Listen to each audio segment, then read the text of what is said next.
नमस्कार दोस्तों, RL academy में आपका स्वागत है। आज हम जो टॉपिक पढ़ने वाले हैं डेट इज द राजस्थान राज्य सूचना आयोग। अगर मैं सिंपल तरीके से इस चीज को डिस्कस करूं, सिंपल फॉर्म में बताऊं तो ये एक तरीका है, एक तरीके का आईटीआई। ठीक है, आईटीआई बोले तो राइट टू इंफॉर्मेशन, और राइट टू इंफॉर्मेशन एक्ट 2005 बोलते हैं इसको। ठीक है, तो क्या होता है कि आईटीआई एक्ट 2005 कहता है कि इसके अंतर्गत इस देश के हर नागरिक को अधिकार है कि वो बिना कोई कारण बताए किसी भी सरकारी डिपार्टमेंट से, किसी भी सार्वजनिक डिपार्टमेंट से सूचनाएं प्राप्त कर सकता है। उसकी जो इच्छा है वो सूचना प्राप्त कर सकता है। कैसे? ये एक लोकल पीपल है, एक आम आदमी है, या सरकारी स्कूल है। ठीक है, सरकारी ये स्कूल है, तो आईटीआई एक्ट 2005 के तहत जो भी इसका फॉर्म का परफॉर्मा है उसमें एप्लीकेशन उसमें लिखकर ये यहाँ पर भेज देगा कि साहब मुझे ये इन्फॉर्मेशन चाहिए कि जिस दिन से ये स्कूल बना तब से लेके आज दिन तक कितना बजट आया और कितना बजट आपने लगाया। ये आरटीआई एक्ट के तहत आप सूचना मांग सकते हो। किसी भी हॉस्पिटल में आप एप्लीकेशन दे सकते हो कि साहब आपके हॉस्पिटल में कितनी दवाई आती है, कितने लोग रजिस्टर्ड हुए, कितने लोगों का ट्रीटमेंट हुआ, कितनों को रेफर किया, कितनों की डेथ हुई।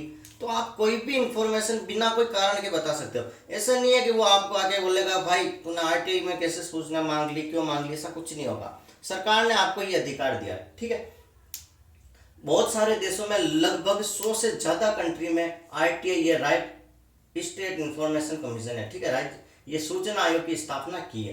तो कह रहा है कि 6 अप्रैल 1995 को मजदूर किसान शक्ति संघ की प्रणेता अरुणा राय थी, उन्होंने भी कहा कि सूचना आयोग का कुछ होना चाहिए, सूचना आयोग लागू किया जाना चाहिए। ठीक है, तो मैं एक चीज क्लियर कराऊं, अब ध्यान से सुनना कि अगस्त 2004 की जो अगस्त थी उसमें सूचना स्वतंत्र अधिनियम में संशोधनों की सिफारिशें राज्य सरकार को भेजी गई। ठीक है, जो स्टेट गवर्नमेंट है, जो सेंट्रल गवर्नमेंट है, सरकार को इन्होंने 2004 में भेज दी। इसके बाद क्या हुआ था कि 11 मई 2005 को लोकसभा ने इस विधेयक को पारित कर दिया।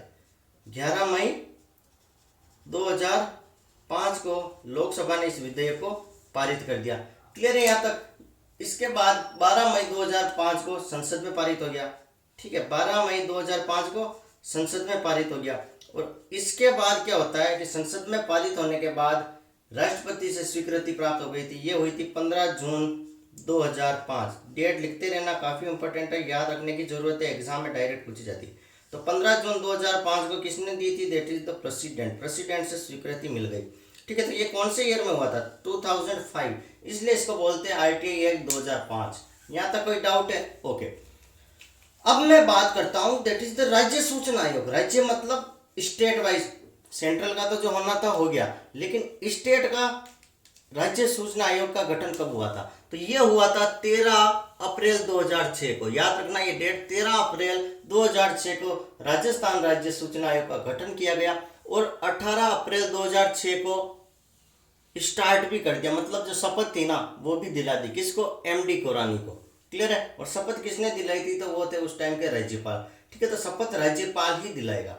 क्लियर है? अब आता है कि राज्य सूचना आयोग का गठन अनुच्छेद 15 के अंदर आएगा। ठीक है, तो अनुच्छेद 15 क्या कहता है कि हर स्टेट का एक सूचना आयोग होगा। ये कहता है कि एवरी स्टेट, हर एक स्टेट का एक सूचना आयोग होगा। क्लियर है? तो ये अनुच्छेद 15 में कहता है। फिर कहता है कि एक तो होगा मुख्य सूचना आयोग, एक तो होगा मेन। ठीक है, एक तो मेन बैठेगा चेयर पर। इसके बाद 10 और हो सकते हैं। इसके बाद कितने और हो सकते हैं? 10। क्लियर है? Okay, now come to the next. इनकी नियुक्ति कैसे होगी? तो जो इनकी नियुक्ति होगी वो होगा राज्यपाल द्वारा समिति की सिफारिश पर। राज्यपाल द्वारा स्टेट का मालिक एक तरीके से किसको बोलते हैं अपन? राज्यपाल। जैसे हम सेंटर में क्या बोलते हैं? राष्ट्रपति, प्रेसिडेंट। तो समिति का सिफारिश पर होगा। और समिति में कौन कौन होगा? अरे समिति की सिफारिश पर ठीक है, मैंने इसकी नियुक्ति करनी है, लेकिन समिति में भी तो कोई कोई होगा ना। तो देखो, स्टेट का सबसे बड़ा कौन होता है? वो होता है सीएम, चीफ मिनिस्टर, मुख्यमंत्री। इसके बाद विपक्षी नेता होगा, फिर होगा जो कैबिनेट मंत्री। और कैबिनेट कौन बनाता है? मुख्यमंत्री खुद बनाता है। तो उसके सदस्य, उसके मंत्री भी होंगे। ये सब मिलकर एक डिसाइड कर लेंगे कि भाई अपने को राज्य सूचना आयोग का किसको बनाना है। मुख्य आयुक्त किसे बनाएंगे, सूचना आयुक्त किसे बनाएंगे। तो 4 दिसंबर 2020 को जिसको बनाया है वो है डीबी गुप्ता सूचना आयुक्त, ठीक है। और इसके साथ 2 असिस्टेंट और बनाए गए। क्लियर है। अब बात करते हैं कि राजस्थान राज्य सूचना आयोग की हमने स्थापना कर दी। अब इनमें जो राज्य जो शपथ लेगा सूचना आयुक्त को, शपथ कौन दिलाएगा इसके सदस्यों को, तो जो इसको शपथ दिलाता है वो है राज्यपाल, ठीक है।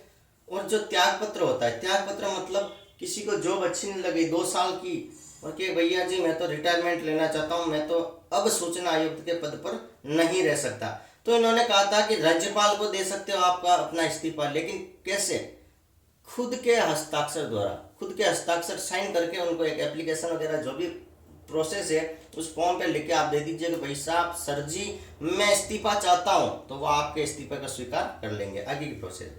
अब इनकी सैलरी कितनी होती है, तो मैंने बताया एक होता है मुख्य सूचना आयुक्त, एक होता है अन्य सूचना मतलब सहायक सूचना आयुक्त।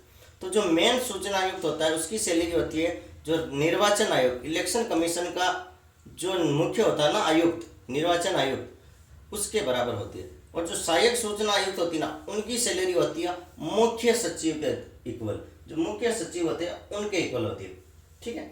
यहाँ तक क्लियर है, यहाँ तक आई थिंक आपको कोई भी डाउट नहीं होना चाहिए।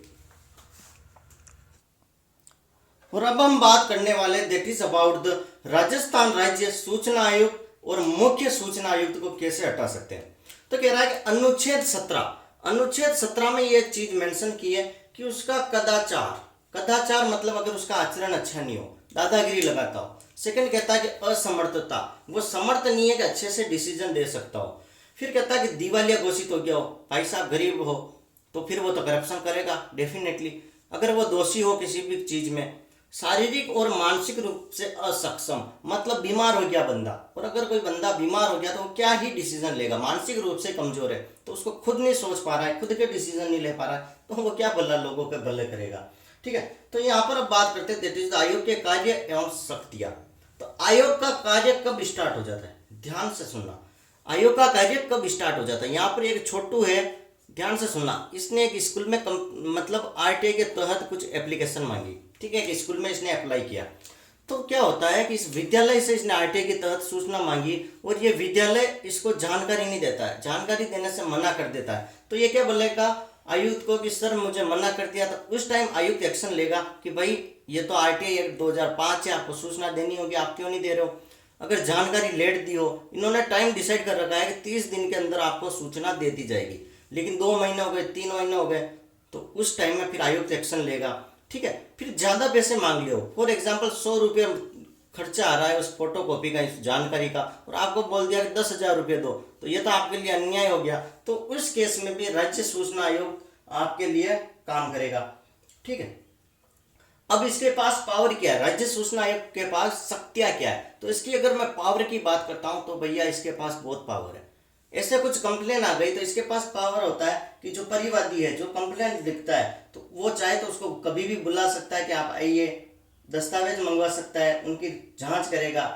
हाई कोर्ट हो या कोई भी डिपार्टमेंट हो, उनसे भी ये डॉक्यूमेंट मंगवा सकता है कि भैया ये चीज़ बताइए, मुझे इनकी इन्फॉर्मेशन दीजिए प्रॉपर वे में, ठीक है। ये फुल अपनी दादागिरी लगा सकता है। चलो अब हम बात करते हैं दैट इज अबाउट द समय भत्ता। तो 30 दिन की लिमिट दी हुई है, अगर आप कोई भी कंप्लेन लिखते हो, कोई भी सूचना मंगवाते हो, तो 30 दिन के अंदर आपको सूचना देनी होगी, ठीक है, ओके। अब ये कहता है कि अगर 30 दिन के बाद आपको सूचना दी जा रही है तो जो भी शुल्क लगेगा वो बिल्कुल नहीं लगेगा, बिल्कुल फ्री ऑफ कॉस्ट होगा, क्लियर है। 30 दिन के बाद अगर आपको सूचना दी जा रही है तो फोटो कॉपी वगैरह का जितना भी चार्ज आएगा वो आपसे नहीं मांग सकता। थर्ड कहता है कि 30 दिन हमने डिसाइड किया अपील अधिकारी के लिए। ये किसके लिए, प्रथम अपील अधिकारी के लिए। अपील अधिकारी कौन होता है कि जब हमने स्कूल से सूचना मंगाई और वो सूचना नहीं दे रहा है तो उससे बड़े जो अधिकारी होते हैं शिक्षा विभाग में, वहाँ पर कंप्लेंट डाल दिया जो अपील अधिकारी शिक्षक, ठीक है, कि हमारी ये सूचना मांगी थी, सूचना नहीं दे रहे, तो अपील अधिकारी को 15 दिन का एक्स्ट्रा टाइम और दिया जाता है। मतलब 30 दिन में सूचना प्लस 15, 45 डेज का इनको टाइम दिया जाता है, क्लियर है, ओके। फिर कहता है कि फॉर एग्जाम्पल मुझे सूचना तो चाहिए थी कि शिक्षा विभाग की, और मैंने इसको रेवेन्यू डिपार्टमेंट में डाल दी। समझ रहे हो, ध्यान से सुनना, इस चीज को कंफर्म कर लेना, इस चीज को अच्छे से समझ लेना।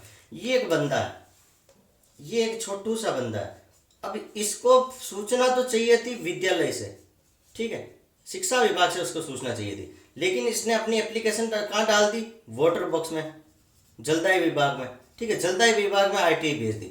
तो ये नियम बना हुआ है कि जलदायु विभाग को इसको 5 दिन के अंदर शिक्षा विभाग को प्रेषित करेगा, शिक्षा विभाग को वापस भेज देगा कि भाई साहब ये हमारे पास सूचना मांगी गई थी, ये गलती से इन्होंने हमारे पास भेज दी, लेकिन आपके डिपार्टमेंट की है तो इसका मैटर आप देखिए। ठीक है, तो कितने दिन में, 5 दिन के अंतर्गत, 5 दिन के अंदर आपका काम होना चाहिए। यहाँ तक क्लियर है? ओके। फिर आता है कि दंड का प्रावधान भी है। दंड का प्रावधान कैसे, 30 दिन में सूचना देनी चाहिए। ऐसे अगर दंड नहीं देंगे तो ये तो 2-2 महीने तक सूचना नहीं देंगे। तो इन्होंने कहा फॉर एग्जांपल 40 दिन में आपको सूचना दी, तो पर डे के हिसाब से आपको 250 रुपये फाइन देना होगा। ठीक है, अगर आप सूचना नहीं दे रहे हो तो ये मैक्सिमम 25,000 तक फाइन लगेगा, मैक्सिमम 25,000 तक फाइन लग सकता है। इसीलिए जब ऐसा फाइन लगेगा, पैसे देने पड़ेंगे, तो आरटीआई एक्ट के अंदर अपन कोई भी सूचना मांगते हैं तो फटाफट ये सूचना दे देते हैं, काफ़ी फास्ट एक्शन लेते हैं। तो आई थिंक आपको राजस्थान राज्य सूचना आयोग ये पूरा टॉपिक अच्छे से क्लियर हो गया होगा। तो इसका राजस्थान JN के एग्जामिनेशन, राजस्थान एडमिनिस्ट्रेटिव RS के एग्जामिनेशन, चाहे वीडियो पटवारी कोई भी एग्जाम हो, 2nd ग्रेड 3rd ग्रेड, अगर जीके का पोर्शन, पॉलिटी का पोर्शन पूछा जाता है आरटीआई एक्ट, और यहाँ से कई बार क्वेश्चन भी बनता है, तो इसको अच्छे से पढ़ लेना। नोट्स आई थिंक आप लगातार बना लिए होंगे, नहीं हो तो वीडियो को वापस देख लेना, आपके नोट्स इजीली बन जाएंगे। मैं नोट्स प्रोवाइड भी करा दूंगा, लेकिन अगर नोट्स दे दूंगा तो आपको समझ में नहीं आएगा, आप अच्छे से नहीं पढ़ोगे, इसलिए मैं कभी नोट्स नहीं देता हूँ। आप ठीक है, स्क्रीनशॉट ले लीजिए, स्क्रीनशॉट ले लिया करो, मोर देन सफिशिएंट है। ठीक है, और अगर इस चैनल को लाइक, शेयर और सब्सक्राइब जरूर कर दे, अपने दोस्तों के साथ भी शेयर कर दे, ताकि हमें मोटिवेशन मिलता रहे कि हाँ आपको कोई चीज़ समझ में आ गई है। Thank you so much.